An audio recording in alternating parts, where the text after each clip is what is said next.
नमस्कार, स्वागत आहे माझ्या यूट्यूब चॅनलमध्ये.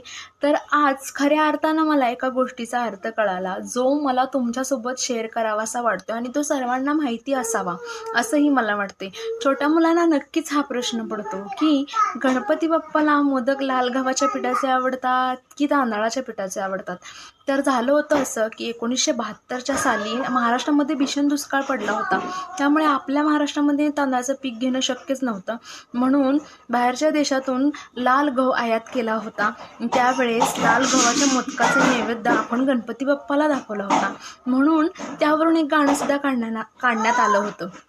नाव काढू नका तांदुळाचे, केले मोदक लाल गव्हाचे, हाल ओळख साऱ्या जळांचे, दिन येतील कारे सुखाचे, सेवा जाणूनी गोड मानूनी, द्यावा आशीर्वाद आता.